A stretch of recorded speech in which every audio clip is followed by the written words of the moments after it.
Sudan's military has defended Thursday's coup, saying it has no ambitions to hold on to power, but it says it will take action if any unrest breaks out. This just the day after the army removed President Omar al-Bashir from power. A state of emergency is in place.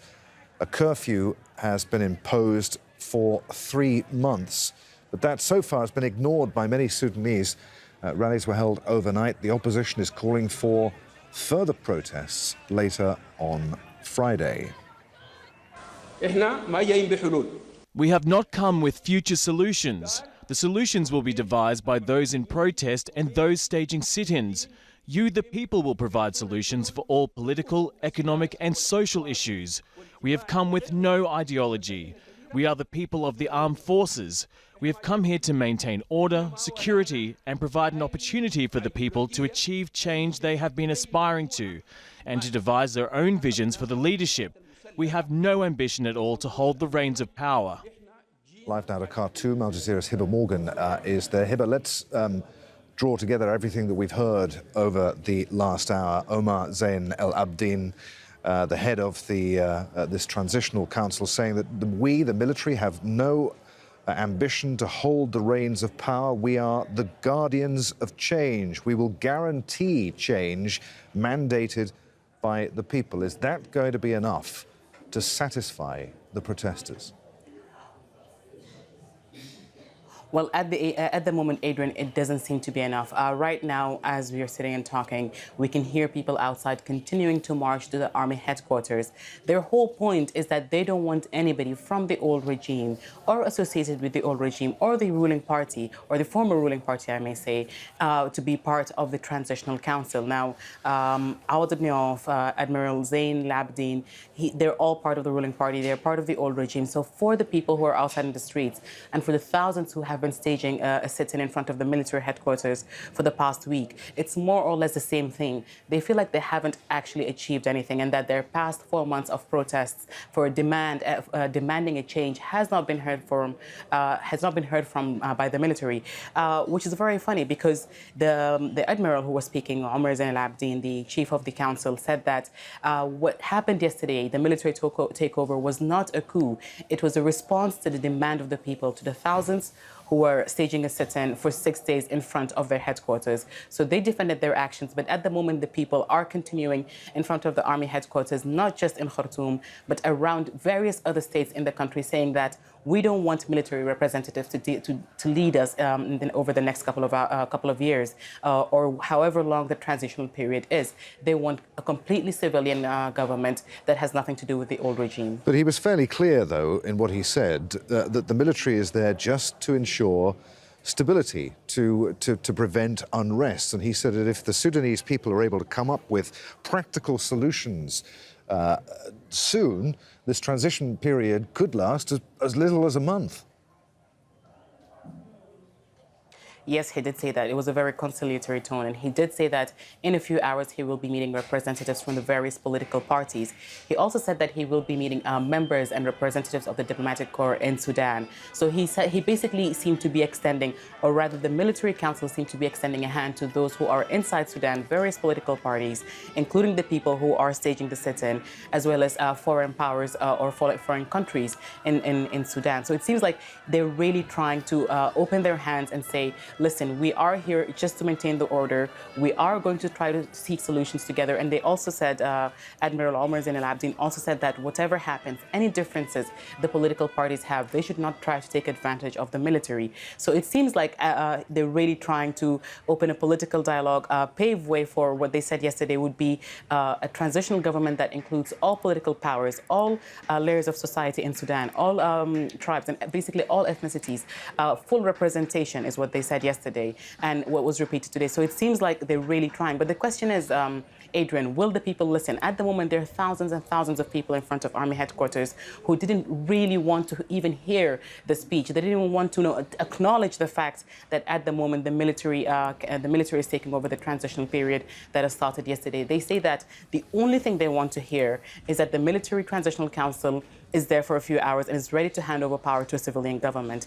Yes, the military council said that if solutions are reached, they will be able to do that. But I don't think it's going to actually affect the people right now. They're still continuing to protest, and they said that they will not stop unless a civilian council is actually appointed. Help us understand, Hiba, why people are so suspicious of the military's motives here. Omar Zein, al-Abideen, keen to point out at one point that the current officers, the current group of officers, are the children of a former military chief who handed power to the people in 1986. Yes, he did say that. But then again, he is also a member of the ruling party. He's a member of the old regime. Ahmed Soliman, the defense minister, who's currently leading the military council, is also part of the old regime. And that is what people are saying is very suspicious to them. They're saying that these are the people who have been part of President Omar al-Bashir's regime. They've been part of his government. They're part of his political party. So how can we trust them when we wanted them gone in the first place, when they were part and parcel of the old government that we were trying to topple for the past 4 months? And so they really want a civilian government. They really want people who have nothing to do with the political parties or specifically the ruling party over the past 30 years. They want new faces, new ideas. That's what they've been demanding, Adrian. Over the past 4 months, they're saying that they want the whole regime, not just Bashir, not just the ruling party. They want all three gone: Bashir, the ruling party, and the military. The fact that Bashir is gone, the ruling party's members still remain in power, and the military is still in power is what is bothering them at the moment. All right, Hiba, stay there for the moment. We'll be back with you shortly. Let's speak now, though, to al-Sanusi, who's a protester who's currently near the army headquarters in Khartoum and is on the line now. You heard what the head of the military council had to say. What's your reaction? Hello.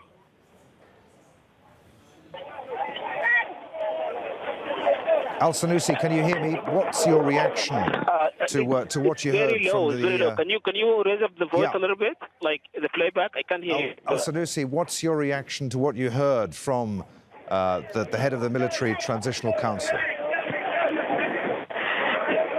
Yes, the military is saying what the people longing to hear, but clearly, there is still a mistrust between the people and the military, especially that the transitional council had a number of key players who used to work with the former regime. That makes the protesters and the Sudanese people still joining, still coming to the army headquarters, and they feel like they've been cheated, and they feel like they've changed a regime with the worst kind of regime. They feel like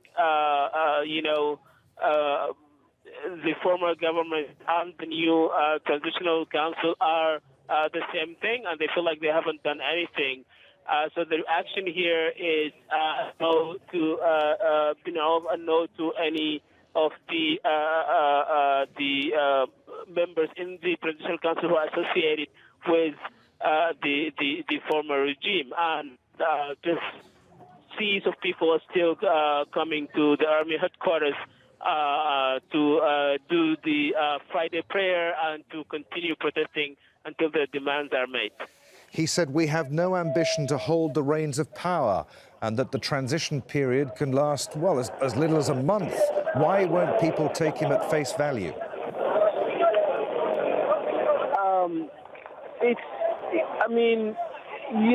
This 30 years of,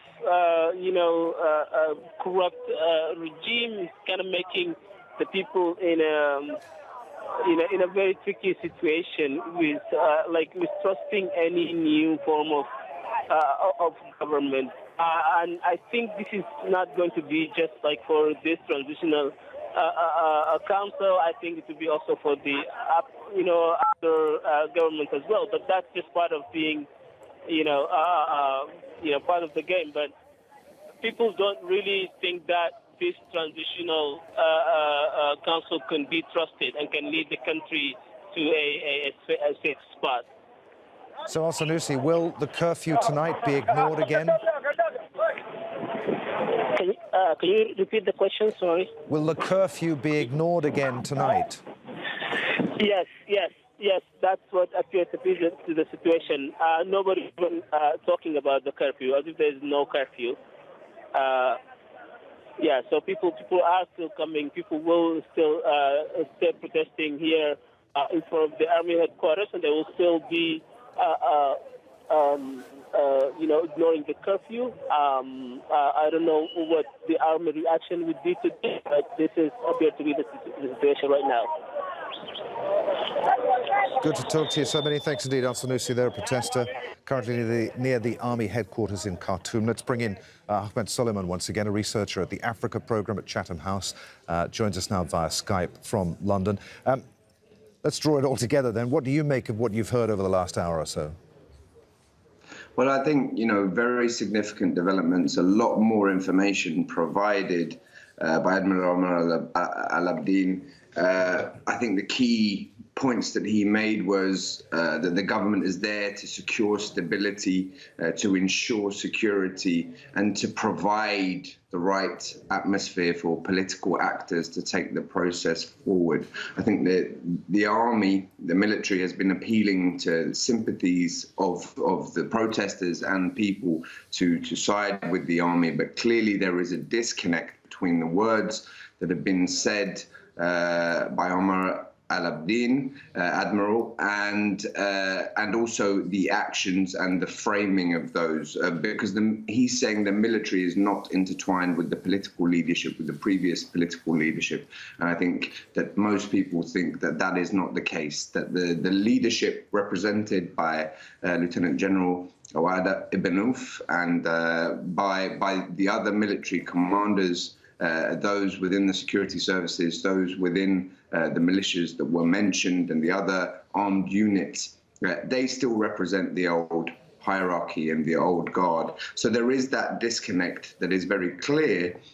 And really, there needs to be some way of moving that conversation forward, and what can be an acceptable option that will build trust, and that will need to take place, I think, when we see the following outreach between the Military Transitional Council and some of the political leadership and the Sudanese Professional Association, those discussions, and thinking just on the hop, really outlining some form of short-term plan to transfer to an interim civilian-led administration, one of technocrats that maybe would stand during this 2-year period and then step down and help with that transition. Perhaps that would be an acceptable option of sharing power and sharing this transition between the civilians, people who have been protesting, and also the military who are saying that they are safeguarding the future of Sudan.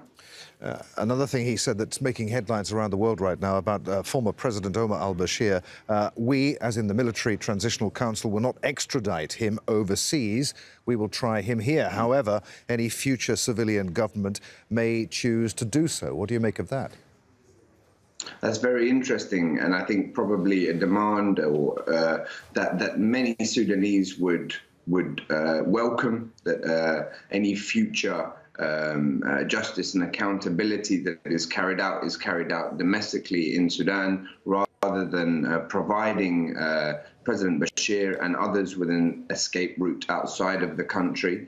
It may also be something that President Bashir himself would prefer, rather than to be exiled to another country, strangely enough. So I think saying that will be left to that matter will be left to the judiciary and the courts is a positive step. But of course, there has to be implementation and follow-up of that.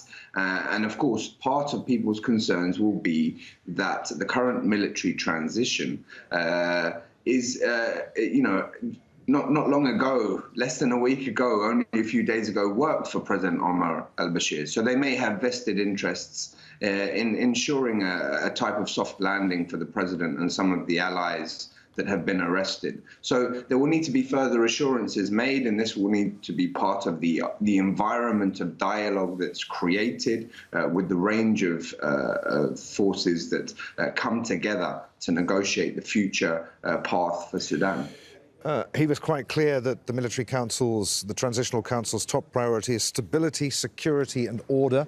If those protests do continue and the curfew is broken again, not just tonight, but in the days ahead. How long do you think that the military will tolerate that for? I think there will be a grace period. Of course, the army does not, and the military does not want to be seen to be turning on the people that it's reaching out to. It wants to create this environment of stability. It wants to convince people that it's working in their interests. And of course, that will take some trust building. And of course, what we're seeing, what Hiba was saying, is that people are already emerging onto the streets to continue their protest and saying that really this doesn't represent their vision for a future Sudan. So then we'll need to be a bit more movement along the path towards the transition before people are convinced of the armed forces' intentions. And I think part of that will be restraint, continued restraint shown from the armed forces with regards to the protesters articulating their demands peacefully. Ahmed, good to talk to you. Many thanks indeed.